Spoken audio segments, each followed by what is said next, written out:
We need fresh ideas, not old blood, Travis announced at the board meeting, looking straight at me while he did it. My name is Jake Whitman, 45 years old and until 10 minutes ago, Senior Project Director at Whitman & Sons Construction in Omaha, Nebraska. The company my grandfather started with 2 trucks and a wheelbarrow. The company my father built into something real. The company I helped turn into the 3rd largest commercial builder in 3 states. I didn't flinch when Travis said it. I just smiled, leaned back in my chair and nodded. The room went dead quiet. Uncle Pete looked down at his hands. Marty from finance started shuffling papers. Nobody would look at me except Travis, who kept that stupid smile plastered on his face like he was doing me some kind of favor. "That's bold," I said finally. "Good luck." Then I stood up, buttoned my jacket, and walked out without another word. They probably expected me to fight it, to yell or make a scene or remind everyone that I was the one who landed the Meridian Tower project when we were still too small to handle it. Or that I was the one who got us through 2008 when half our competitors went under. Or that I was the one who personally managed every relationship with our top 5 clients. But that would have been giving Travis exactly what he wanted. A chance to play the calm, rational businessman against his emotional older brother. So instead, I just walked. In the parking lot, I stood next to my truck for a minute. 22 years with the family business. Started hauling lumber when I was 23, fresh out of college with a business degree nobody respected until I used it to triple our profits. Worked 6 days a week for most of my 30s. Missed vacations. Missed my daughter's swim meets. Missed my first marriage.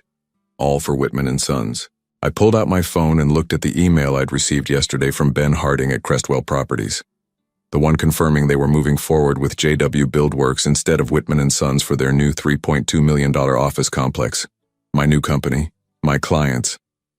Travis didn't know it yet, but he'd just fired the only thing keeping Whitman & Sons relevant to our biggest customers.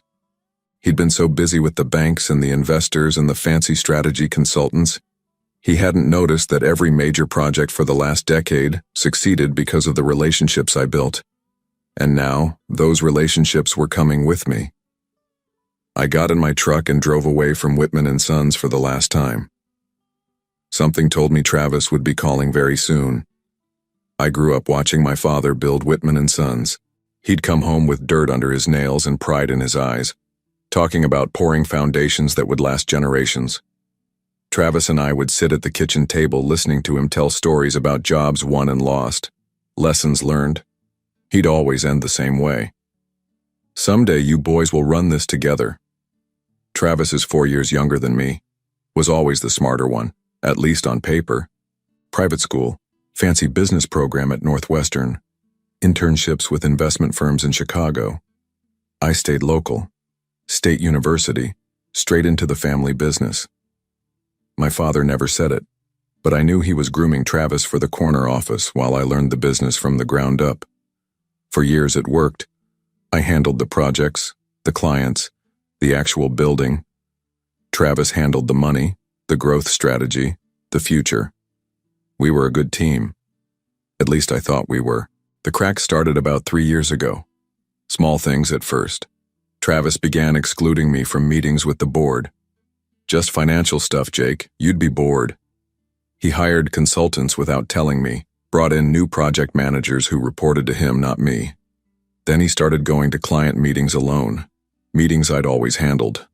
When I asked about it, he'd say, "They specifically requested me." But when I'd check in with those same clients later, they'd be confused. "We asked for you, Jake. Your brother said you were too busy." Last year, when our father announced his retirement, I already knew what was coming. The board meeting where they named Travis CEO was just a formality. I sat there nodding, shaking hands, playing my part. What nobody knew was that I'd already seen the writing on the wall. For the past 8 months, I'd been building something on the side. Nothing illegal. Nothing that violated my contract. Just conversations with our top clients about what would happen if I ever left. "You're the only reason we work with Whitman," Ben Harding from Crestwell had told me over beers one night. "If you go somewhere else, we go with you. Simple as that." I'd heard the same from the others. Tanner at Riverview Development, Sophia at Blackstone Commercial, James at Westfield Properties, Victor at Union Square Holdings. Together, they represented over 60% of our annual revenue. I filed the LLC paperwork for JW Buildworks 6 months ago, secured a line of credit, found office space, started discreetly talking to our best foremen and project managers. I wasn't stealing, I was preparing. There's a difference.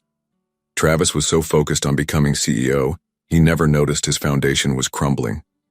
The morning after I was fired, I went to the small office I'd rented on the west side of town. Nothing fancy, just a reception area and 2 private offices above an accountant's practice. The sign on the door still had the previous tenant's name. I hadn't bothered changing it yet. I'd barely settled in when my phone rang. Travis. I let it go to voicemail. Then it rang again. And again. Finally, I answered. "Jake, what the hell is going on?"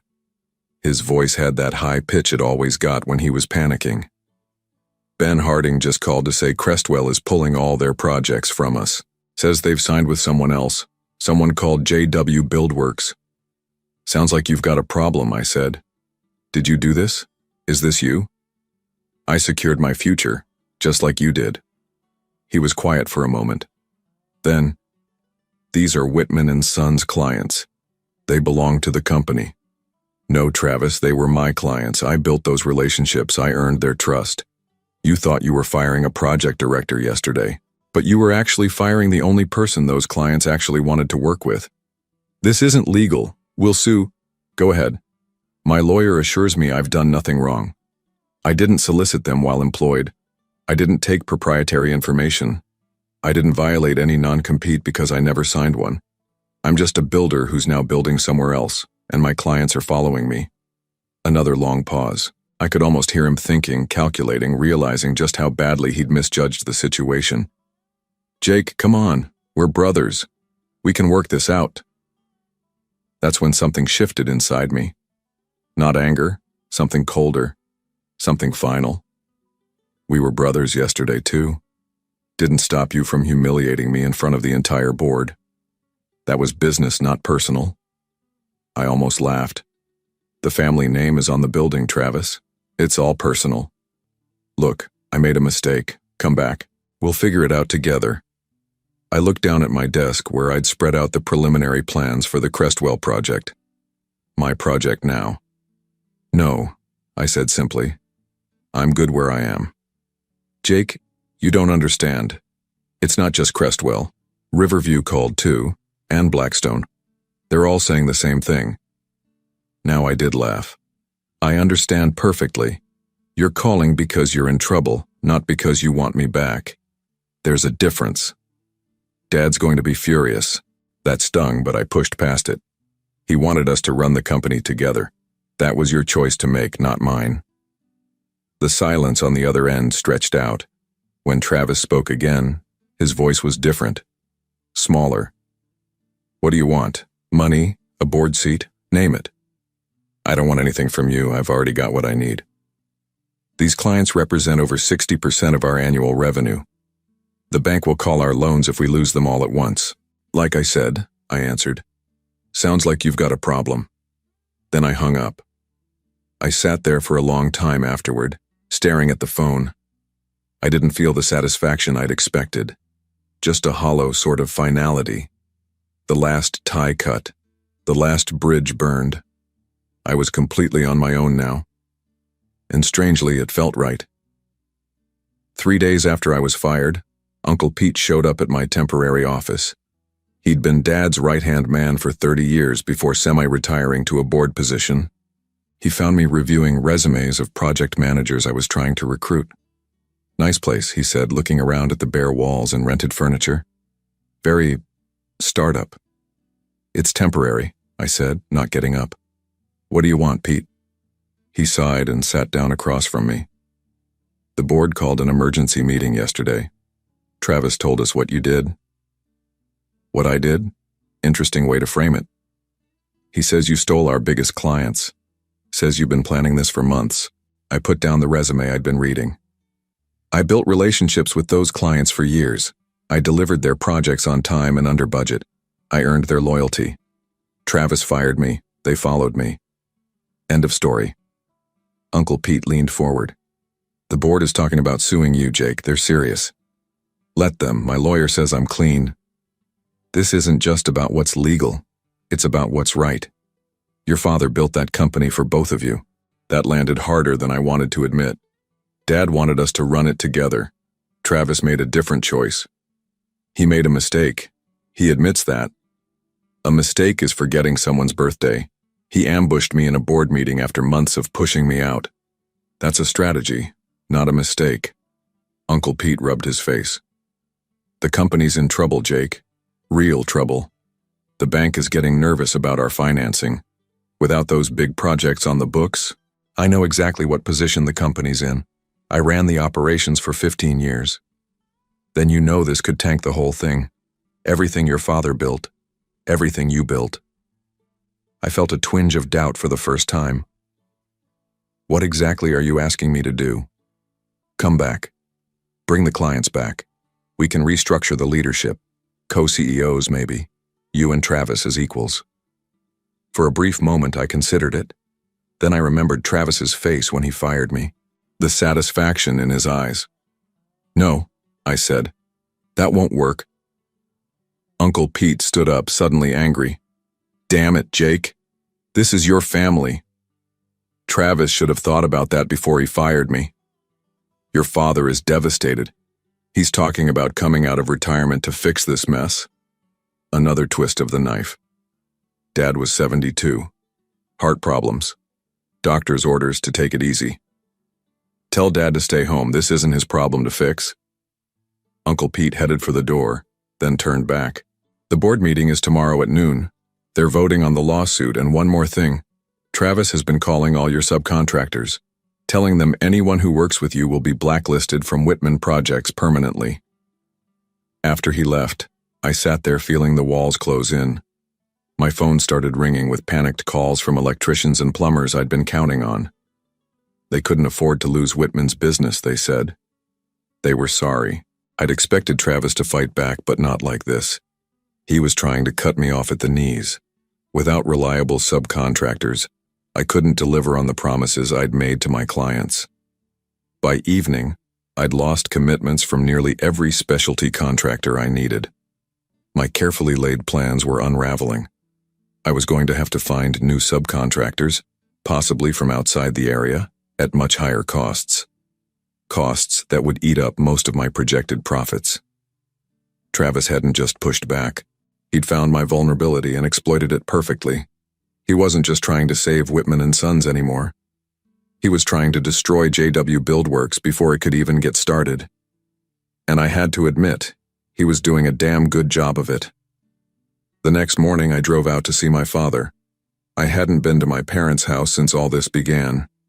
Their place sat on 5 acres outside of town, the first real purchase Dad made when the company started taking off in the late 80s.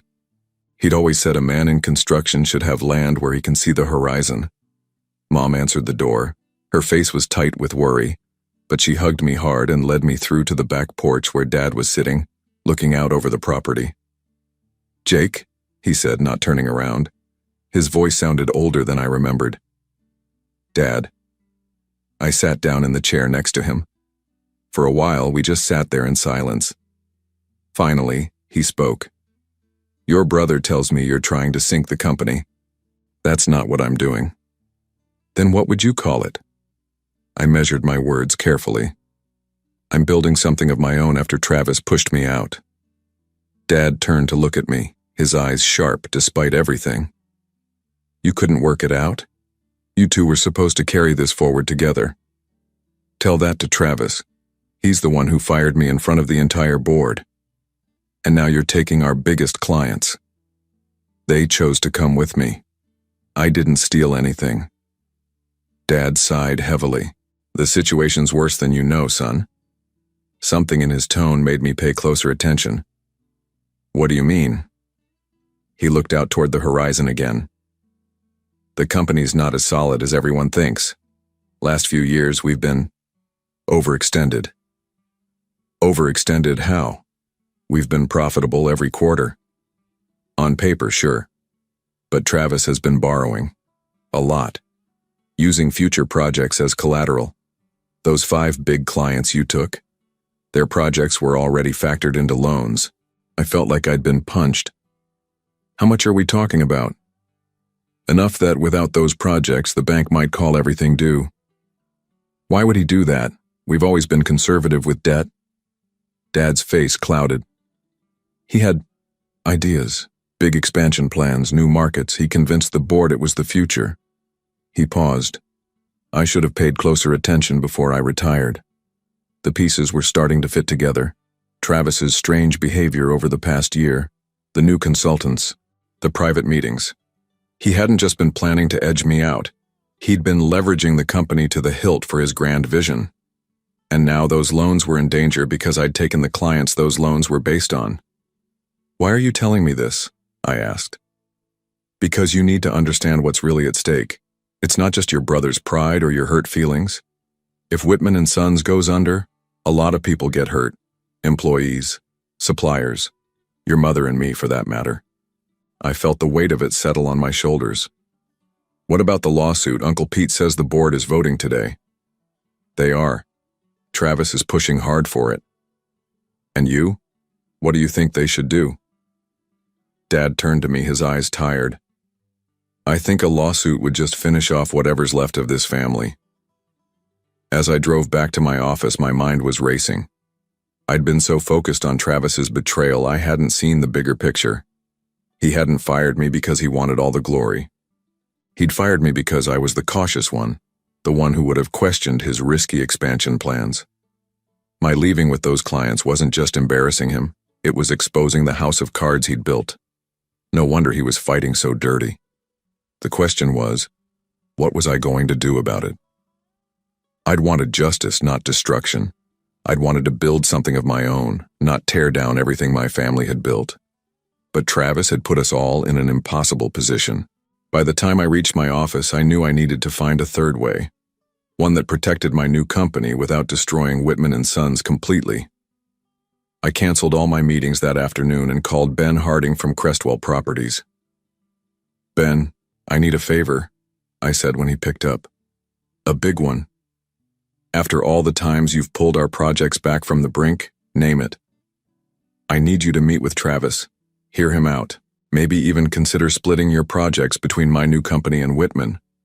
There was a pause on the line. You're asking me to give business back to the company that just fired you? The one that's currently threatening to sue you? It's complicated, I said. Family usually is. That's asking a lot, Jake.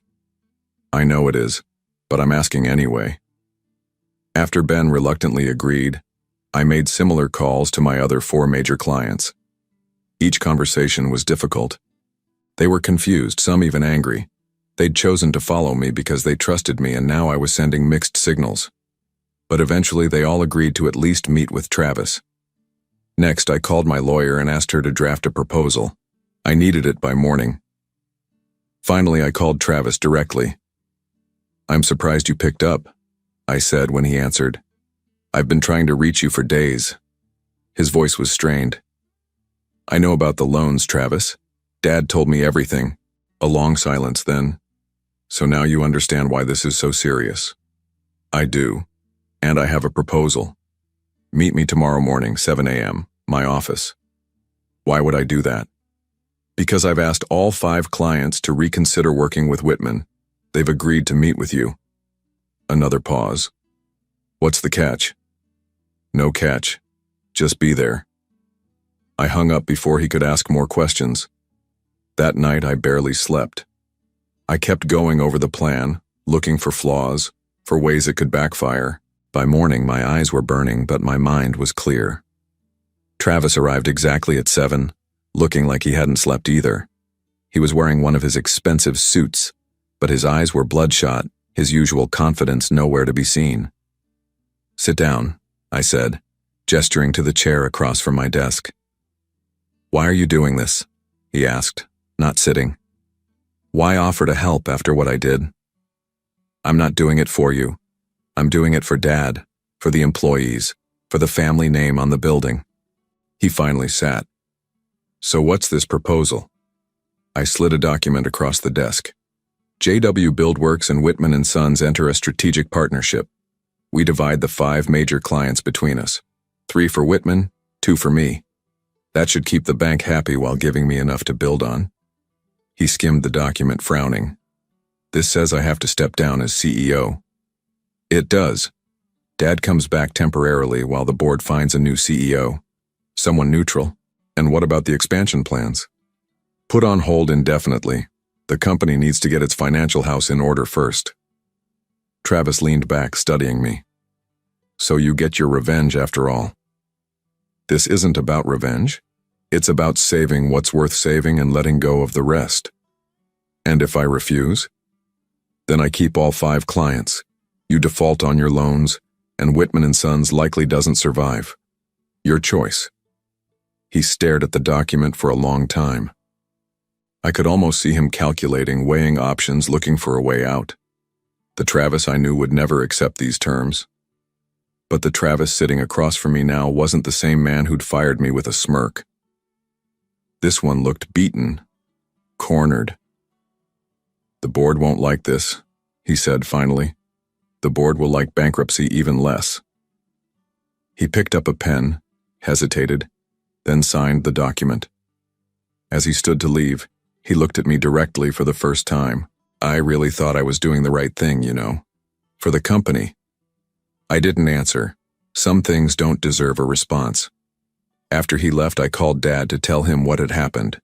Then I called the clients to let them know the new arrangement. By noon, it was done. Not the outcome I'd planned for. Not a clean victory, but something sustainable. Something that could work. Sometimes that's the best you can hope for. 6 months later, I stood on the construction site of the Crestwell office complex. The steel framework was rising against the sky, concrete floors already poured for the first 3 levels. My project. My company. Across town, Whitman & Sons was still standing. Dad had come back temporarily, just long enough to stabilize things. The new CEO, a no-nonsense woman with 30 years in construction management, was slowly rebuilding the company's reputation and financial footing. Travis had left Nebraska altogether, took a job with a development firm in Colorado. We hadn't spoken since the day he signed my proposal. I heard footsteps behind me and turned to see Ben Harding approaching, hard hat in hand. "Looking good, Jake," he said, surveying the progress. "On schedule?" 2 weeks ahead, actually. He nodded approvingly.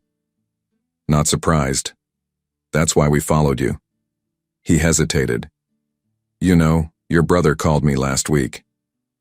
That caught me off guard. "Travis? What did he want?" "To apologize, actually. Said he'd made a mistake letting you go. Said you were the one who really understood what made the company work." I didn't know what to say to that. He also mentioned he's starting something new out in Denver, asked if I had any contacts out that way. "And do you?" Ben shrugged. "A few." I gave him some names. He looked at me carefully. "That okay with you?" I thought about it. "Yeah, it's okay." We walked the site together, discussing timelines and material deliveries. Normal construction talk. But my mind kept drifting back to Travis, to his apology, to the fact that he was trying to build something new, just like I was. Maybe that was the Whitman way after all. Not tearing each other down, but building, creating something solid that would last. It wasn't forgiveness exactly, but it was a start.